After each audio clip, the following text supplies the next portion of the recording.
Oke ya, kita lanjutkan untuk pembahasan soal simak di 2019 untuk sebab kimia ya. Oke, untuk kimia sama matematika IPA-nya kode 323 dan untuk fisikanya 311 ya. Karena untuk 323 yang saya dapatkan itu fisikanya nggak lengkap, ya kan? Jadi saya pakai file yang lain aja. Oke, langsung kita kimia nomor 46. Nah, diketahui entalpi reaksi berikut bla bla bla bla bla. Oke, ada 3 reaksi ya, ada persamaan 1, 2 dan 3. Kemudian pembakaran Zn di udara mengikuti persamaan berikut. Nah, notes ada belum setara. Tapi kalian nggak usah terlalu memikirkan ini. Kenapa? Karena kalian harus biasakan ya. Kalian harus biasakan untuk mengecek persamaan reaksi itu setara apa belum. Ya, walaupun udah ditulis setara atau belum apa segala macamnya, tetap kalian harus cek secara secara tidak langsung secara langsung gitu ya. Jadi harus benar-benar langsung dicek udah setara apa belum.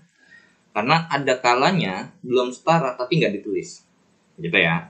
Jadi mau ada tulisan belum setara atau udah setara pun tetap harus kita cek ya, kita cek gitu. Kalau udah setara ya udah, kalau belum setara setarain. Tapi untuk kasus soal yang perlu penyetaraan benar-benar harus, kalau nggak setara salah ya. Oke, tapi tetap biasakan ya, mau soal apapun itu, maupun misalnya perlu disetarain apa enggak, ya wajib ya. Jadi biar biar nggak lupa gitu tahap itu. Oke, jadi kita dapat apa namanya persamaan ZNS, oke, dalam bentuk solid, tambah O2 dalam bentuk gas menjadi Zn oksigen, nah ZNO ya dalam bentuk solid ditambah SO2 dalam bentuk gas. Oke, let's cek ya, katanya belum setara, benar nggak coba? Zn kiri 1 kanan 1, oke udah. S nya kiri 1 kanannya 1, oke udah. Sekarang di kanannya O nya 3 tapi di kiri 2. Nah sekarang biar gampangnya aja, sebenarnya kalau misalnya di sebelah kanan itu dari 2 sumber, sebelah kiri 1 sumber, dan lebih besar yang di kanan, enak, lebih gampang. Sekarang bagaimana supaya di sini kita butuh berapa ya, berapa dikali 2, dikali 2 supaya hasilnya 3. Ya simple, berapa? 3/2 gitu ya. Jadi 3/2 dikali 2 kan hasilnya 3. Berarti di sini ada 3/2. Oke, jadi kita butuh persamaan seperti ini. Nah, ZNS tambah 3/2O2 menjadi ZNO ditambah SO2. But be careful terhadap pertanyaannya. Ditanya entalpi delta H reaksi pembakaran untuk ZNS. Di sini tidak dirinci berapa mol. So, di sini kita menganggap bahwa di sini 1 mol ZNS. Ya. Seng sulfida. Nah, karena udah 1 ya udah. Tapi kalau di sini 2, di sini kita harus rubah jadi 2 dulu biar gampang gitu ya. Atau mau rubah belakangan juga nggak apa-apa. Oke, dari sini berarti kita butuh ZNS di sebelah kiri, ZNO di sebelah kanan, SO2 di sebelah kanan, O2-nya di sebelah kiri. Oke, dari ZNS dulu. ZNS dulu itu ada di persamaan 1 ya ternyata. Tapi persamaan satunya ada di sebelah kanan. Kita tukar, karena pengennya di sebelah kiri. Berarti persamaan 1 ditukar. Ditukar saja ya, karena kenapa ditukar doang? Kenapa nggak perlu dikali-kali? Karena udah koefisiennya juga tetap 1. Berarti di sini ZNS, ZNS menjadi Zn ditambah S dengan delta H-nya, berarti kita tukar tandanya. Jadi 202,9 kJ. Itu persamaan 1 ditukar ya. Jadinya seperti ini. Oke, kemudian untuk persamaan kedua atau di sini mau terserah ya, mau urutan boleh sebenarnya atau mau ngikutin yang di atas dulu apa gimana terserah. Nah, di sini kalau untuk O mungkin nanti belakangan aja, yang paling pasti utama adalah kita butuh ZNO di sebelah kanan. Di sini yang ada ZNO adalah yang di nomor 2. Tapi kita butuh di sini ZNO-nya 1. Berarti nomor 2 itu gak usah ditukar karena udah pas di sebelah kanan. Cuman kita cukup dibagi 2 atau dikalikan dengan setengah. Sehingga kita peroleh Zn ya. Kan kita kali setengah ya, kita kali setengah semuanya. Berarti setengah kali 2 Zn ya Zn. Tambah setengah kali O2 ya setengah O2. Menjadi ZNO. Di mana delta H-nya adalah min 696 dibagi 2 adalah min 348. Kenapa kok min? Karena nggak ditukar ya. Min 34,8 min 348,0 joule. Kemudian untuk 3 itu untuk SO2. SO2-nya udah dipasti kanan, terus sama-sama koefisiennya 1, berarti nggak usah ditukar. Alias nomor 3 itu tetap. So, tinggal kita bikin S ditambah O2 ya menjadi SO2. Nah, dengan delta H-nya adalah min 296,1 kilojoule. Oke, kemudian kita tinggal total nih reaksinya dari sini. Set. Ingat ya, sebelah kiri sama sebelah kanan, ini kalau kita totalkan reaksinya, maka sebelah kiri sama sebelah kanan itu saling meniadakan. Oke, berarti di sini ada Zn, kemudian ada S. Sehingga di sini ada lagi? Ada ya. Oke, ZNS-nya sisa di sebelah kiri, sisa ZNS ditambah setengah tambah 1 setengah. Atau kita bisa bilang 3/2 ya. 3/2 O2 dapat dari setengah tambah 1 ya. Setengah tambah 1 itu kan 1/2.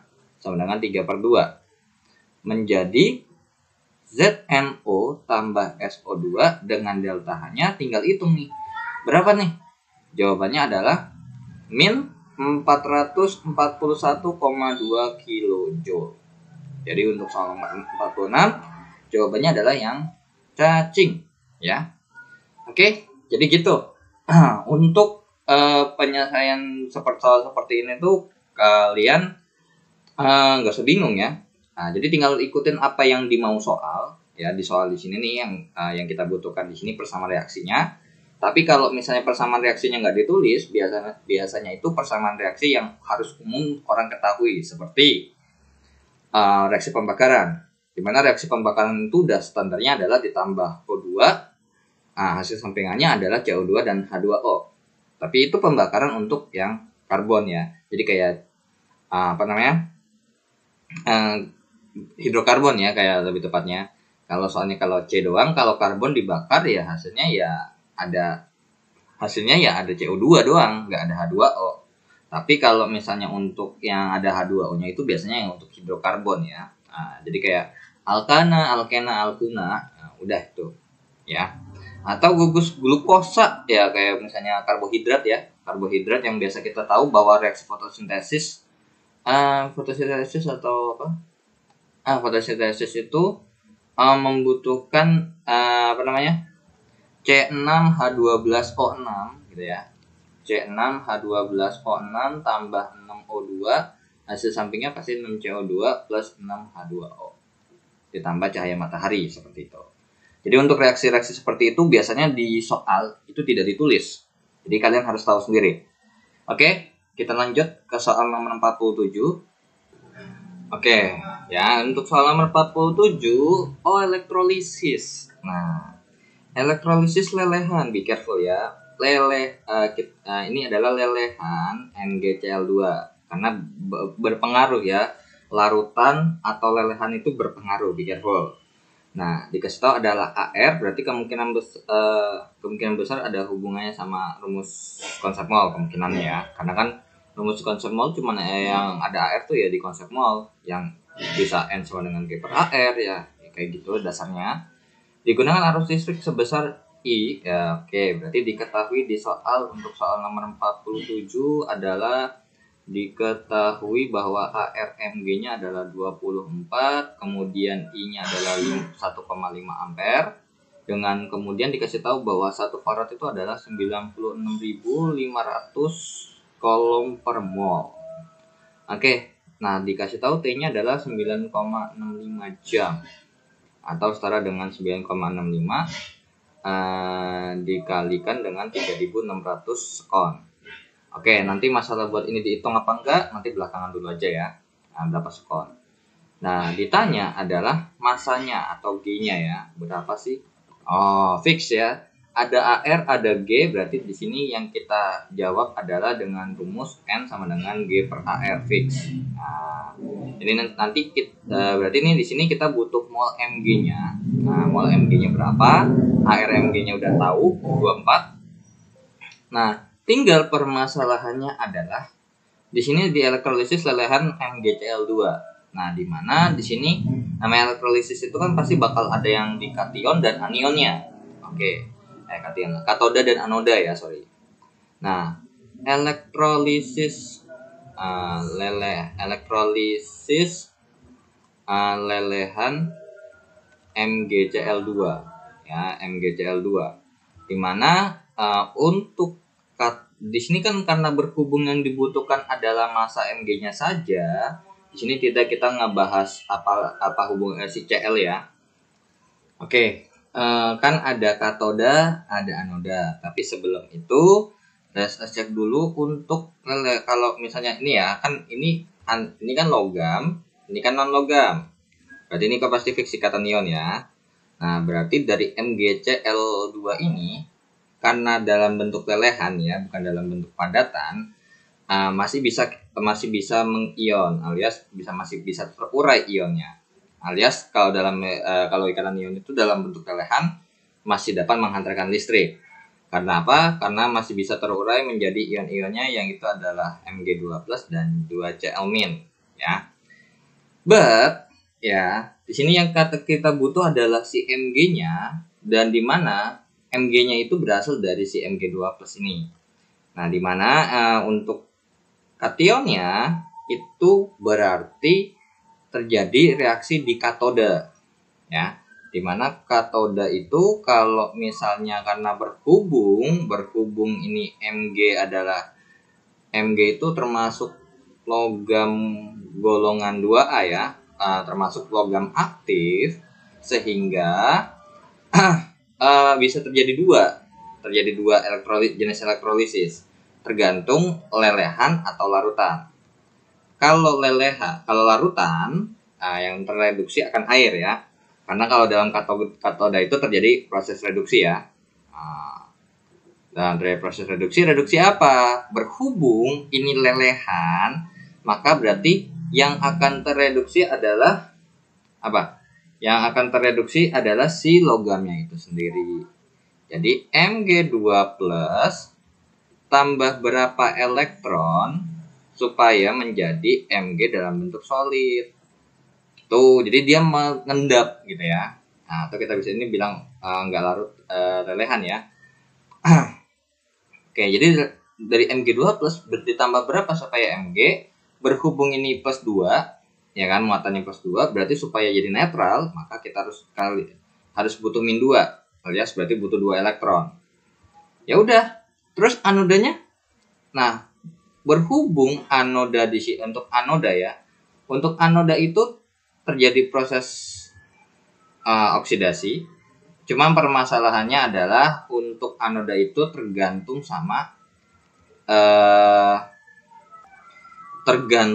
dengan jenis elektrodanya ya, tergantung jenis elektrodanya terlebih dahulu. Karena kalau elektrodanya adalah elektroda inert ya, kalau elektrodanya inert PTAUC ya, mungkin kalian bisa cari untuk diagram diagram elektrolisis ya. Nanti habis ini mungkin bakal saya taruh ya. Oke, karena nggak ada dikasih tahu ini elektrodanya apa, makanya kita nggak tahu reaksinya apa yang terjadi di anoda ya. Terus apakah akan mempengaruhi kita untuk menghitung? Tidak. Karena yang kita butuhkan hanyalah si Mg-nya saja ya.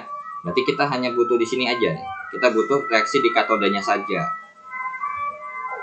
Oke, jadi kita butuh hanya fokus ke reaksi di katodanya saja. Jadi kalau itu kalian harus baca dulu ya, soalnya nggak semua untuk reaksi elektrolisis itu dibutuhkan reaksi dua-duanya, bahkan salah satu aja cukup gitu.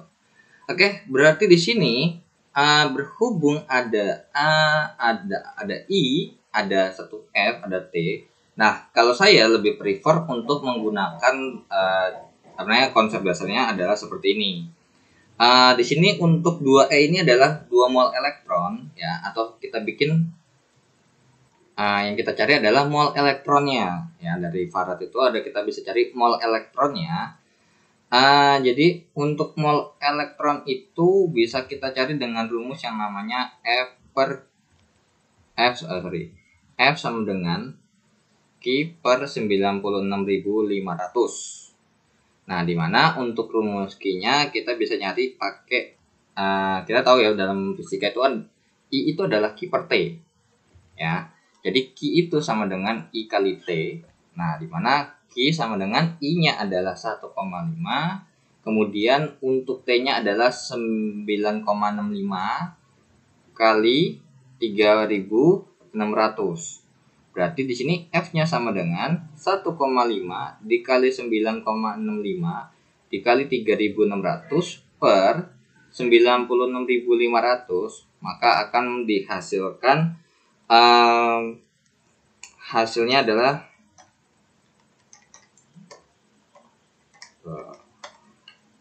0,54 ya. Jadi 0,54 farad ya, 0,54 farad atau 0,54 mol elektron. Nah, berarti di sini kita tinggal masukkan. Di sini 0,54 nih.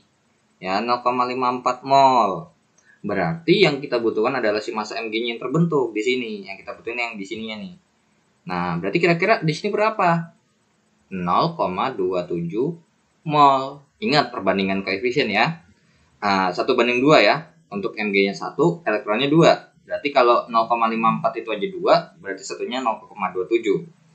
Nah, kalau udah, tinggal kita masukkan ke sini. 0,27 sama dengan G per AR-nya adalah 24. So, berarti G-nya adalah 0,27 dikalikan dengan 24. Jawabannya adalah 6,48 gram. Gitu. Jadi untuk jawabannya adalah yang B. Ya. Oke, ini untuk dengan menggunakan konsep dasarnya ya. Untuk menggunakan konsep dasarnya dari si elektrolisis dengan menggunakan reaksi yang ada di katoda dan anodanya. Dan untuk di anodanya ini kita nggak butuhkan ya, karena juga satu tidak ada jenis elektrodanya yang diperjelas, kemudian karena emang kita nggak butuh ya nggak usah kita pakai. Nah, sekarang di sini saya bakal jelasin ada lagi sebenarnya tanpa menggunakan seperti ini tuh ada sebenarnya. Mungkin kalau di sekolah mungkin ada yang ngajarin seperti ini ya untuk konsep dasar seperti ini, atau biasanya ada yang pakai rumus. Nah, ini saya pakai ada rumus yang mungkin rumusnya adalah WMG.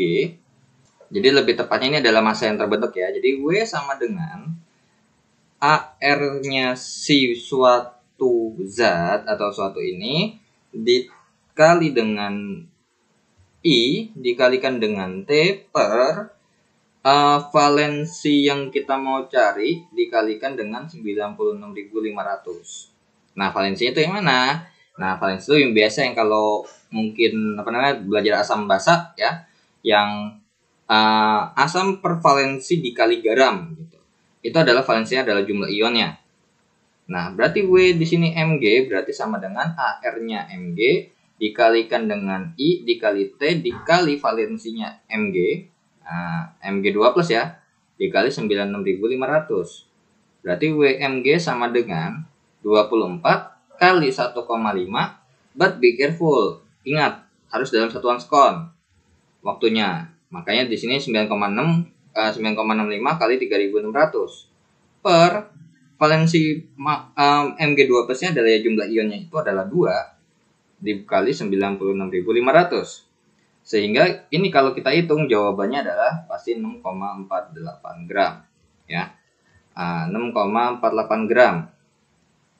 Coba deh kalian cek dulu ya. Nah, benar ya? Oke.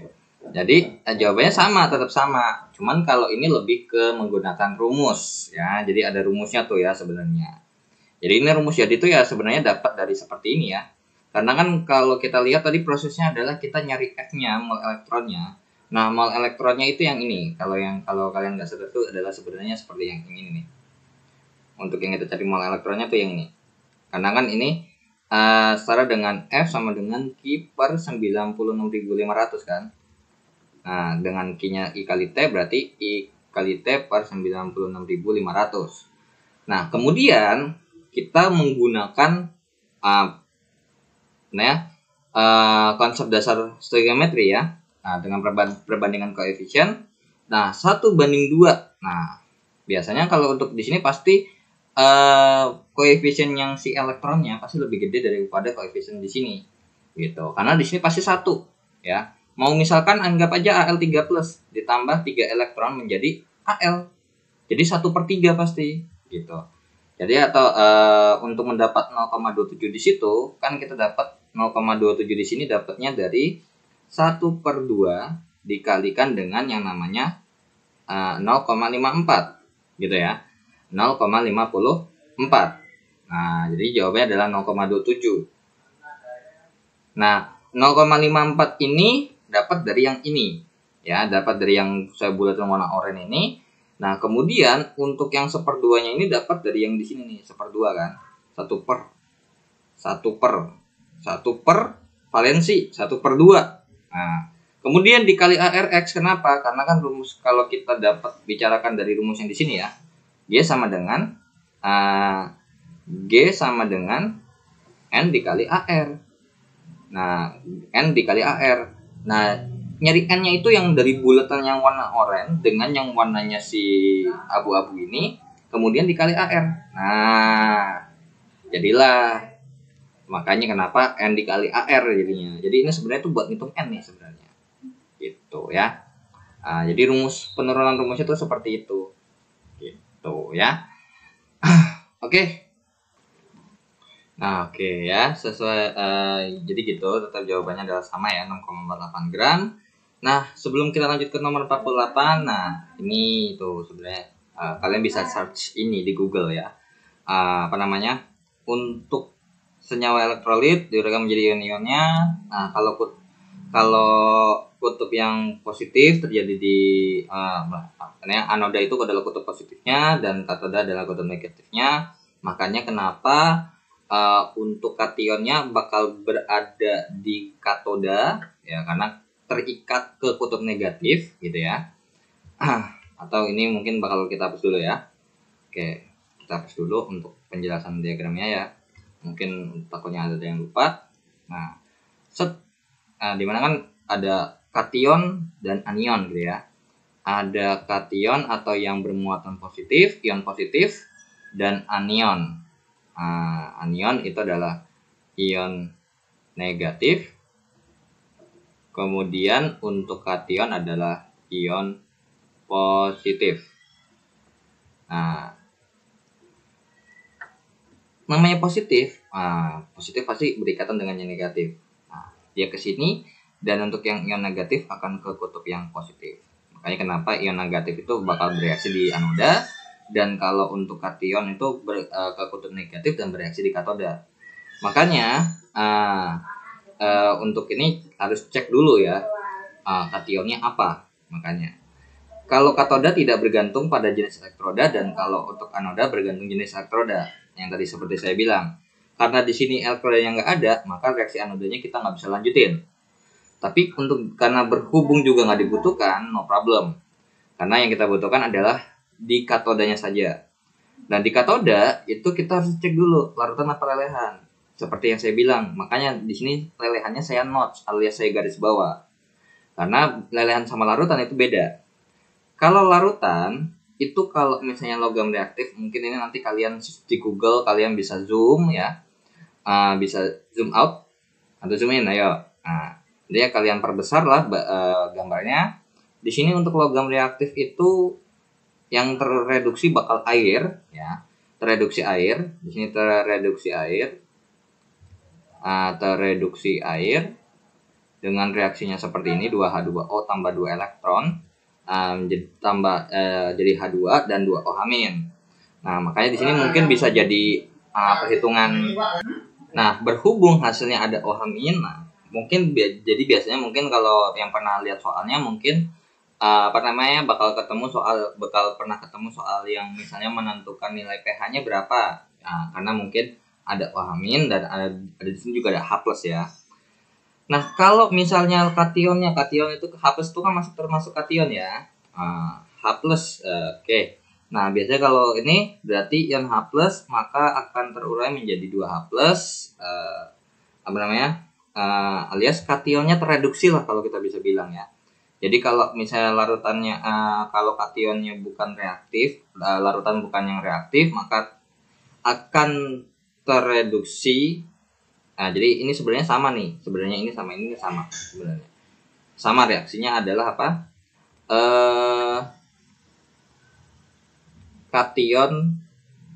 Kationnya tereduksi. Tereduksi. Kationnya apa yang positif kayak H+ kan tereduksi. Cuman kalau untuk yang ion H+, tereduksinya seperti ini ya. Kalau yang lelehan Mn+, jadi kayak Mg2+ tambah 3 elektron menjadi Mg. Nah, untuk yang di anoda itu tergantung sama elektrodanya. Kalau inert atau PTCAU itu tergantung juga cek anionnya. Kalau anionnya berupa ada oksigen ya, asam oksi, maka yang akan terjadi adalah oksidasi air ya, karena ketika di sini ini terjadi reaksi ini oksidasi ya, ini bakal terjadi reduksi ya. Nah, ini reduksi. Oke. Nah, kemudian ini akan terjadi oksidasi air. Nah, jadi airnya teroksidasi. Nah, kemudian kalau misalnya ada selain kalau udah bukan oksi ya, yang ada SO4, PO4, PO3 gitu yang dan lain-lain, itu maka yang akan tereduksi adalah anionnya itu sendiri. Jadi itu yang ini nih, yang dua ini nih. Nah, yang dua ini sebenarnya sama. Definisinya adalah anion tereduksi. Cuman kayak di bagian katoda, kalau misalnya untuk OH- itu reaksinya yang terjadi di anoda adalah seperti ini. Itu udah defaultnya ya dari sananya. Oke, jadi seperti itu aja. Oke ya. Kita lanjut ke soal nomor 48. Oke, nomor 48. Katanya ada diketahui bahwa reaksi H2 tambah I2 menjadi 2HI, dan kita cek udah setara semua ya, hanya di sebelah kiri 2, di sebelah kanannya 2, I-nya juga sama di sebelah kiri 2 dan sebelah kanan 2. Katanya memiliki persamaan. Nah, be careful ya. Ini G, dan ini G. Katanya di sini punya V sama dengan K ya, dikali V sama dengan K dikali H2 dikali dengan I2. Biasanya kan harusnya ada kalau kita mau nyari persamaan seperti ini ya, persamaan laju reaksi, itu harusnya kan ada pangkat X ada pangkat Y ya. Cuman ini udah ditetapkan bahwa di sini kita punya informasi bahwa order reaksinya si H2 itu sama dengan 1, dan order reaksinya untuk I2 sama dengan 1 juga ya. Oke, kita lanjutkan untuk soalnya lagi. Jika konsentrasi awal reaksi H2 dan I2 adalah masing-masing 2 molar dan 1,5 molar dengan laju awal adalah 4 molar per sekon, kalau yang bereaksi cuma 50% H2 bereaksinya, jadi berapa sih gitu ya? Oke, jadi kita langsung tulis mula-mula reaksi setimbang ya. Saya biasanya pakai istilah MRS. Mungkin kalau dari kalian ada yang menggunakan istilah yang berbeda juga, ya monggo ya. Oke. Dengan mula-mula katanya di sini katanya ada 2 molar dan di sini 1,5 molar. Nah, karena koefisiennya sama, otomatis yang paling sedikit yang habis ya, karena reaksi pembatas. 1,5 per 1 ini 1,5, Ini 2/1 sama dengan 2. Otomatis yang I2-nya yang habis. Nah, di mana untuk H2-nya di awal kan belum terbentuk ya. Nah, jadi kata si soal itu di sini, itu V-nya, ya untuk V yang di sini, itu katanya 4 molar per sekon. Nah, kemudian kalau misalnya habis bereaksi, katanya bereaksi 50%-nya aja ternyata H2-nya. Oke. Kalau biasanya normalnya defaultnya kalau ini kita harus habiskan, tapi karena di sini cuma ada dikasih tahu bahwa 50% H2 bereaksi, berarti di sini 50% dari 2 molar berarti setara dengan 1 molar ya. Oke, berarti di sini 1 molar berhubung di sini juga koefisiennya 1, maka 1 molar. Jadi karena di sini dikasih tahu yang bereaksi berapa, so kita nggak usah butuh reaksi pembatasnya. Nah, jadi kita tinggal hapus saja. Nah, di sini pasti ini 2 molar gitu ya. Ya udah, berarti di sini tersisa untuk atau setimbangnya, dalam keadaan setimbangnya adalah H2-nya adalah 1 molar dan untuk I2-nya 0,5 molar dan untuk HI-nya terbentuk 2 molar. Tapi sebenarnya apakah ini wajib diisi? Sebenarnya ini nggak perlu. Maksudnya nggak perlu kenapa? Karena kalau untuk menghitung laju reaksi itu cuma butuh ininya aja ya, untuk reaktannya saja, produknya nggak usah. Nah, di mana di sini jadi di sini itu V-nya berapa sih? Berapa molar per sekon? Karena dalam grafik laju reaksi yang kita bisa lihat bahwa semakin lama ya semakin turun, terus kemudian perubahannya, berarti kalau perubahannya semakin kecil, maka juga pasti V-nya semakin kecil gitu ya. Karena kalau kita lihat bahwa di sini V dari sini ya, dari sini kita lihat bahwa V itu berbanding lurus dengan perubahan konsentrasinya. Biasanya kalau konsentrasi itu ditandakan dengan huruf psiko ya. Nah, V itu berbanding terbalik dengan seperti delta T-nya. Ya udah, berarti di sini bakal terjadi perubahan ya, laju reaksinya berubah nih ya, karena nggak konstan sebenarnya untuk laju reaksinya, karena untuk laju reaksi sekian itu dengan konsentrasi sekian itu laju reaksinya bisa beda-beda. Ya udah, berarti sebenarnya dari rumus yang ini apa sih yang bisa kita lakukan atau apa sih yang bisa kita hitung? Nah, yang kita bisa hitung sebelum kita masuk ke perhitungan, inilah yang konstan, karena ini adalah konstanta laju reaksi ya. Konstanta laju reaksi. Nah, untuk variabel lain seperti konsentrasi H2, konsentrasi I2 atau konsentrasi reaktan dan kecepatan laju reaksinya itu berubah-ubah. Ya udah, berarti kalau misalkan dari ini berarti kita harus nyari logikanya, berarti V sama dengan K dikali H2 dikali I2. Tapi ini kondisi yang kedua ya. Kondisi yang kedua, ini kondisi kedua. Ini kondisi kedua. Nah, V2-nya berarti ternyata butuh K-nya karena K-nya belum ada. Ya udah, kita cari dulu. Berarti V1 sama dengan K1 kali H2 dalam kondisi 1 dan I2 dalam kondisi 1 alias kondisi awal ya. Nah, di sini 4 sama dengan, jadi kan di awal laju awalnya 4. Nah, ini K, di mana K itu kan sama, berarti K dikali 2 dikali 1,5. Berarti di sini kita bisa dapat info bahwa K itu sama dengan 4 dibagi 2 kali 1,5 ya. Coret 1, coret 2, berarti K itu sama dengan, kalau kita sederhanakan jadi pecahan biasa, jadi 4/3 ya. 4/3. Oke. Nah, sehingga kita peroleh K-nya itu adalah 4/3, tinggal kita masukkan ke sini, berarti V2 sama dengan 4/3 dikalikan dengan H2 yang ini, yang dalam kondisi setimbang ya. 1 dikali 1 dikalikan dengan setengah. Berarti V2-nya sama dengan, ini coret 1, coret 2 ya. Coret 1, coret 2, jadinya 2/3. 2/3 molar per sekon, atau V2-nya kalau 2/3 itu sekitar 0,67 ya. Sebenarnya 0,6666, Cuman kalau ini karena 2 angka belakang koma jadinya 0,67 molar per skor. Jadi jawabannya adalah yang B. Oke.